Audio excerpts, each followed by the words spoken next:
eventually, if you work enough on yourself,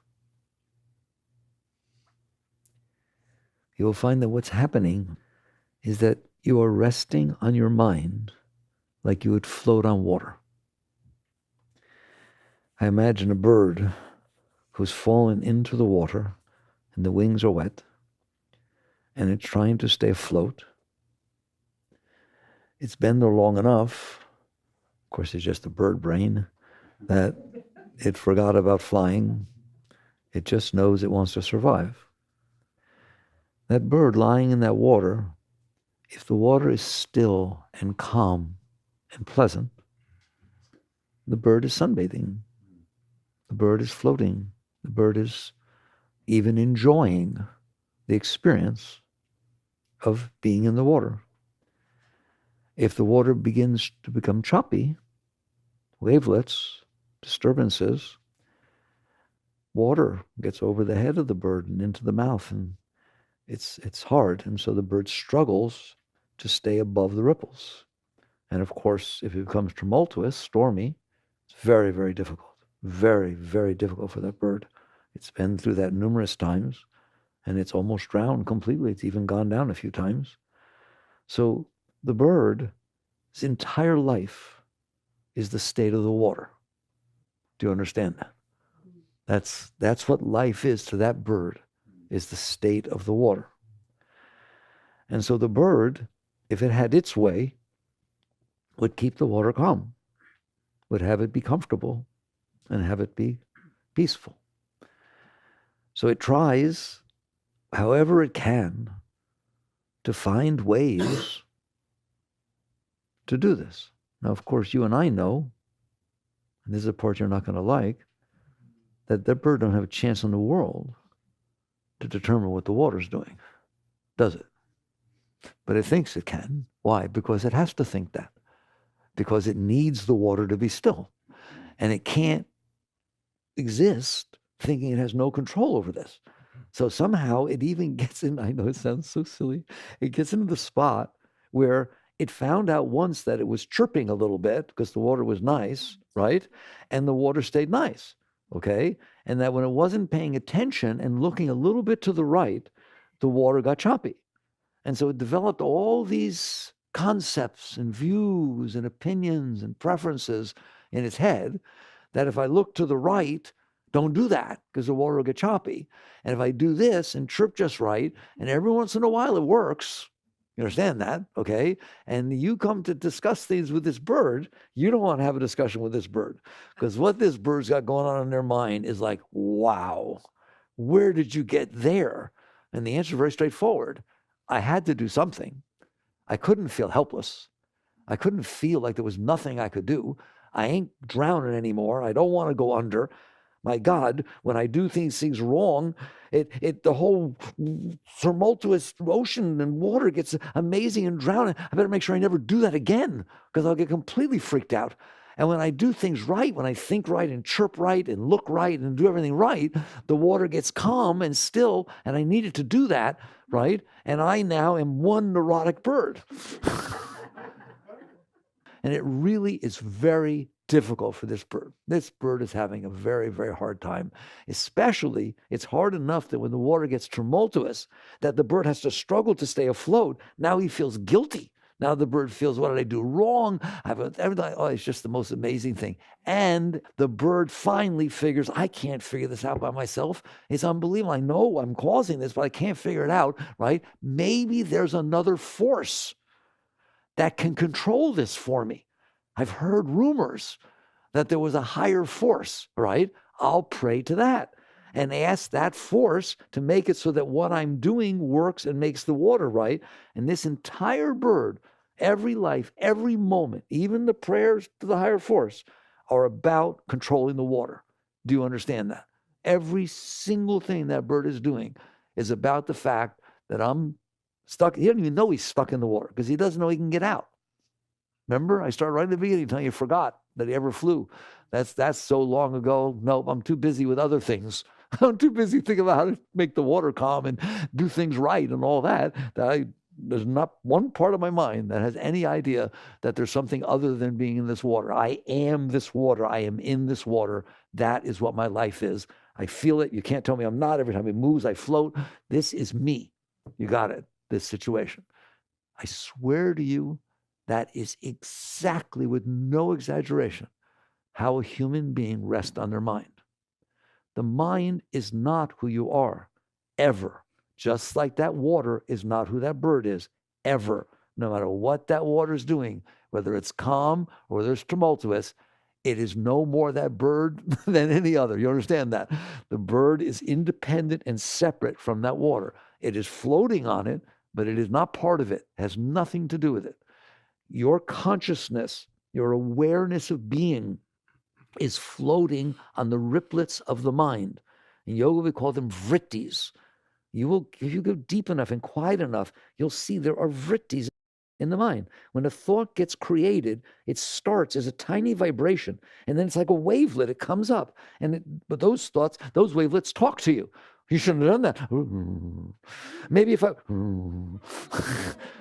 But you literally, a meditator, somebody who's gone deep enough, every single thought has a seed, a start, a peak, and a finish. And you're right there, just like you would see the wavelets on a lake.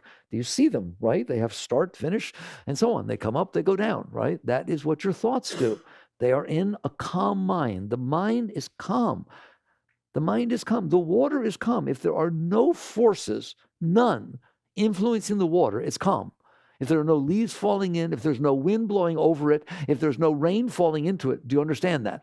The natural state of the water is calm, unless there are forces that are causing it to be otherwise. Fair enough? Your mind is exactly the same. Exactly the same. It is calm. It's just calm. It's what Buddhists mean void, the empty mind. Doesn't mean it's stupid. The water's not stupid because it's calm. It's not water. All the potentials are there for it to create waves. It's just there are no forces causing that to happen. The natural state of your mind is complete peace, absolute, total calm. Not thinking nice things. It's way beyond positive thought. Positive thought is just a nice wave. All right? Negative thought is a tumultuous wave. It's empty. That's the Buddhists. That's what Zen talks of. Empty mind, the empty bell, the void. It means that doesn't mean there's nothing there. It means there's nothing in there. So the natural state of the mind is the calm water. It's just absolutely still. I don't want to get off subject, but Ramakrishna, the great master, once said, "The purified mind is no different than the self." It's very, very deep. When the mind is calm, it's like empty set. There's nothing there but the consciousness aware of itself. If you look into the absolute still water, you will see your reflection. It doesn't happen when there's ripples. It's all distorted. So they use that example. When you are in deep meditation, when you're in deep meditation, you don't know you are, not till you come back. Then you knew you're in deep meditation. But if you're in deep meditation, there is no mind. It's not creating thoughts. You're not sitting there thinking, oh, I'm in deep meditation. Then you're not in deep meditation. There's only the sense of being. And I'm thinking I'm being. No, you're just being. And the mind is not disturbing or pulling you away from that. And that's what's meant. The purified mind is no different than the self. It's not like the self is watching a pure mind, okay? There's nothing pulling your consciousness away from your awareness of being. Do you understand that? You're just aware of being, even though you're resting through the mind. It's empty mind. So it's beautiful that the Zen stuff of empty mind and empty bell and void is no different than any of the other traditions. They just use different words, okay?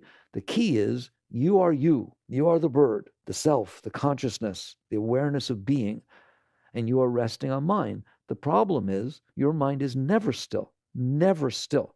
If you go maybe once in a blue moon into a deep meditation, you understand what still mind is. Otherwise, I am telling you, if you will pay attention, your mind is always creating riplets. always creating whiffers. That's unbelievable. All right?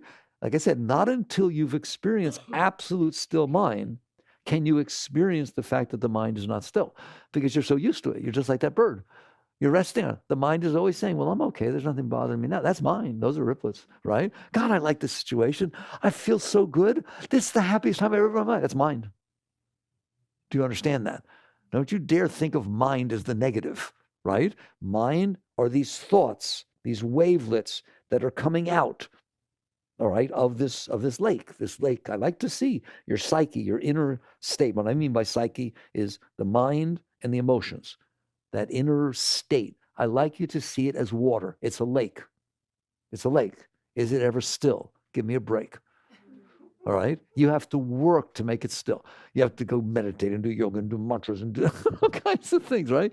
Even the techniques like mantra. Is mantra a still mind? No.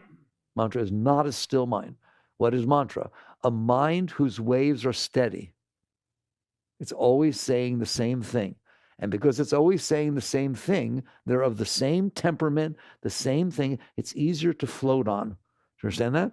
If your mind is sitting underneath saying God, God, God, or Om Namah Shivaya, Om Namah Shivaya, that's all it's doing. That's a lot nicer place to rest than, oh my God, why did I say that? Oh, I shouldn't have said that. Oh my God, I'm so embarrassed. This is ridiculous. Should I call her? No, don't call her. No.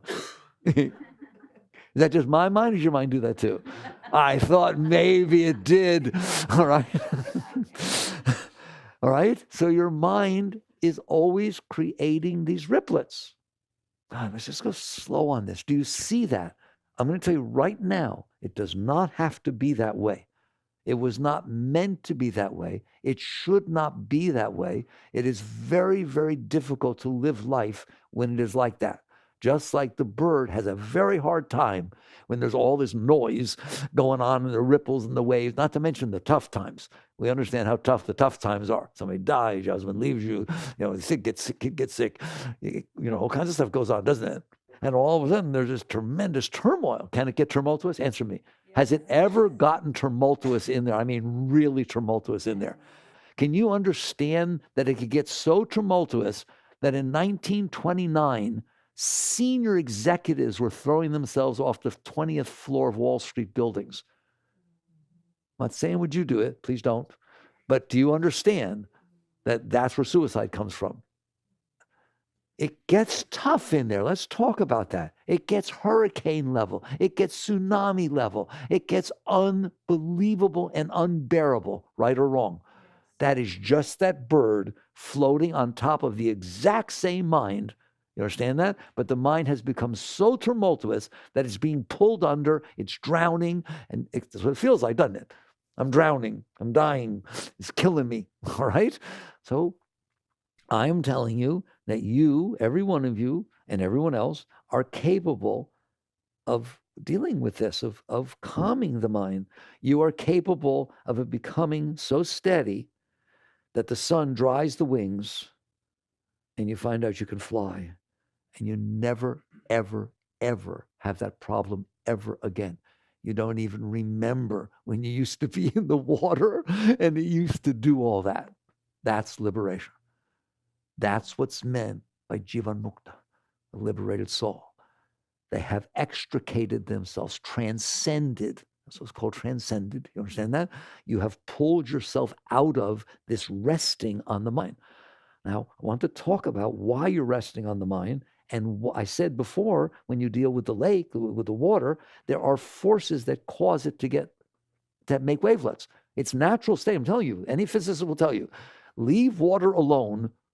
Don't touch it with any other force. What will it do? Become stable. It will just settle right down, and that's the end of it, and never make another move.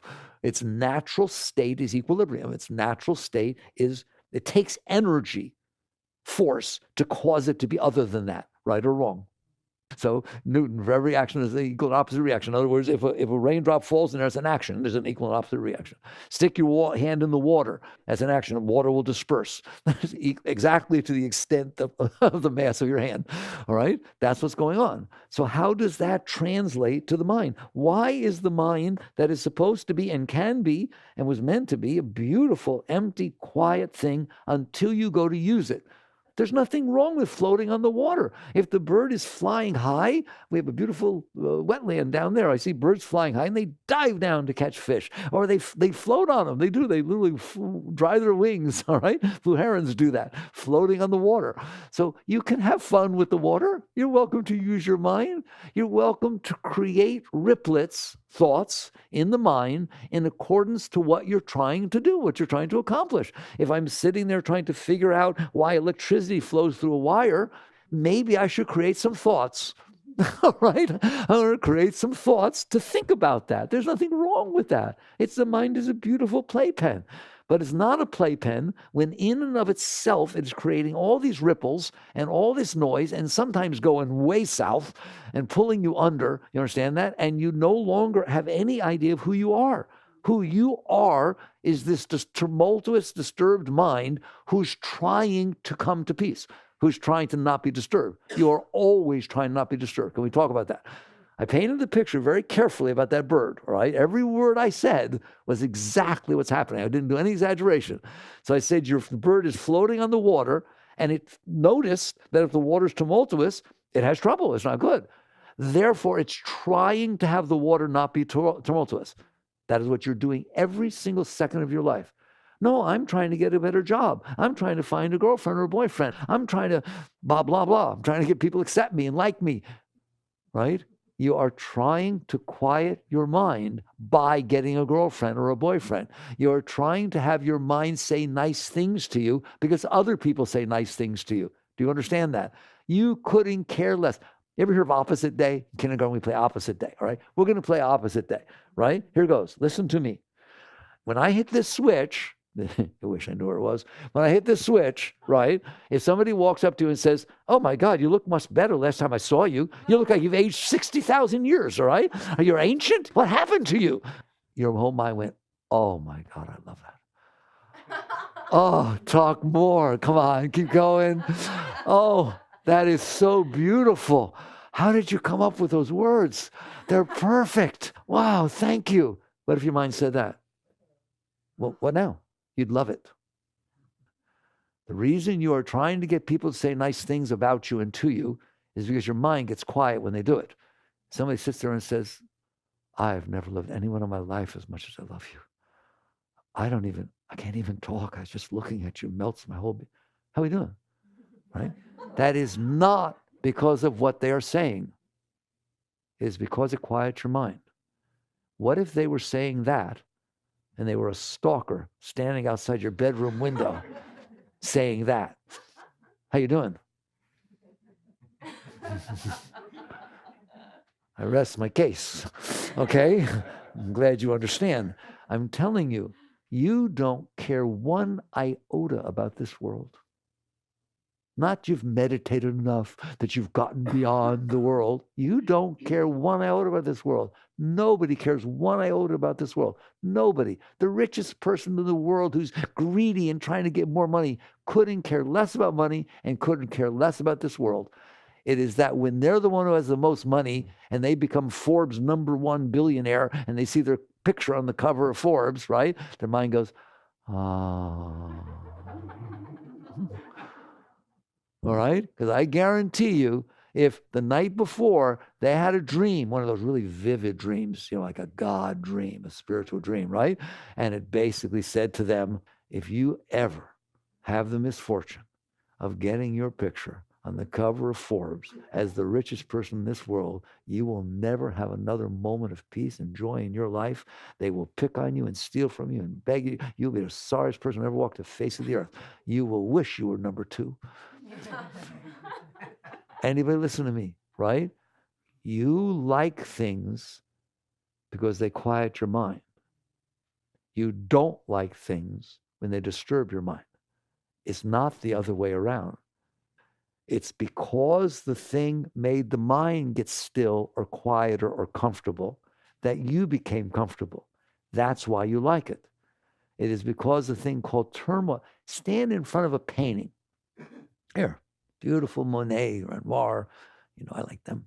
Painting, all right? Stand there and tell me, oh my God, it's so beautiful.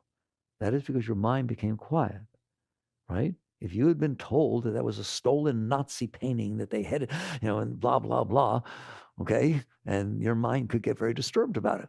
You're not going to say it's beautiful. That's why they say beauty is in the eyes of the beholder. Wrong. Beauty is in the mind of the beholder. Just change your mind. One little thing, and it's not going to be beautiful, is it? Sit with that for a second. Because you are like that bird.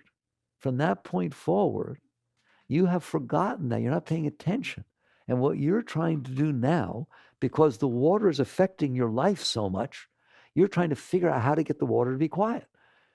You don't understand. You've left even the concept that it's the water.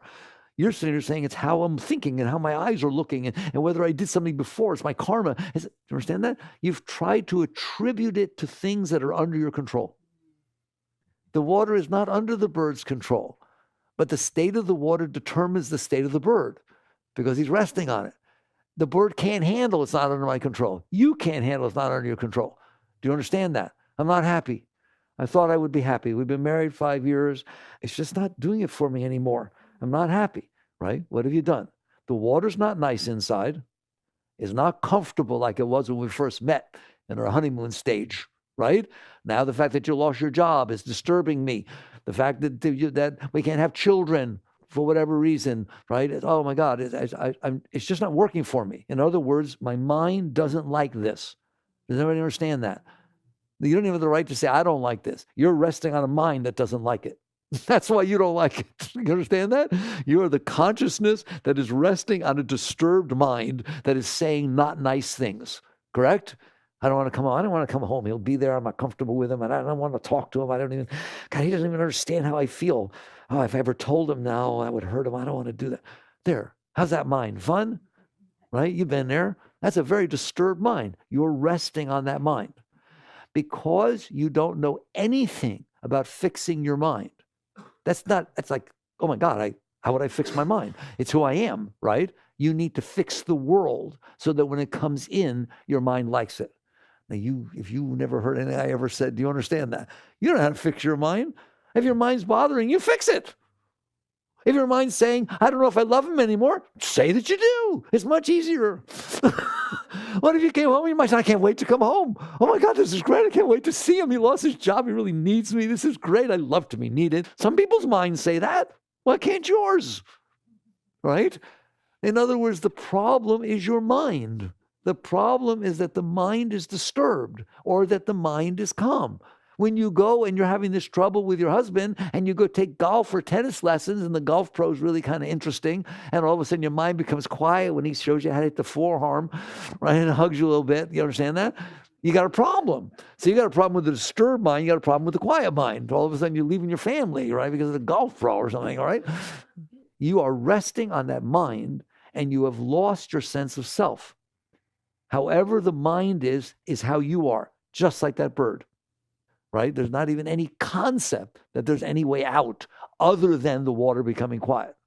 Therefore, you try to manipulate the world around you so that when it comes in, the mind will become comfortable and calm and manipulate the world around you so that when it comes in, the mind will not become disturbed. Do you see that? Do you understand that? That's all everybody's doing, right? You are a servant of the mind. Whatever your state of mind is will drive you to do things outside. You will try to change the outside, to manipulate the outside, to control the outside, so that when it comes in, the mind will go, oh, I like that. Instead of, no, I don't like that. No. Right or wrong? Has there ever been a time that your mind said, no, I don't want to go there. I don't like that. That you felt good going? You're laughing at me. I'm laughing at you. I mean, that's ridiculous. It's just a mind. It's just a body of water in there that can make ripples or not make ripples, right or wrong. It can get nice in there, can it? And it can get really disturbed in there, can it? Just like the water. That has nothing to do with you. You are the one who's experiencing that. If you sit there and tell me, oh my God, my heart's hurting me, it's hurting, my mind's driving me crazy since he left, I'm going to ask you a very simple question. You won't like it. I'm going to ask you, how do you know? I'm asking you, how do you know? How do you know your heart hurts? You never asked yourself that question. You said, how do I stop it? How can somebody do something? What do I do? All you care about is stopping your heart from hurting. I'm asking you how you know it hurts. Because the answer is, I'm in here, floating on it. Whoa, I'm in here. Who are you? Who are you who's in there that notices that the heart hurts? Because you are not the hurting heart. You said, my heart hurts. Whose? My is a possessive pronoun. Your words are actually correct. That's what's hilarious.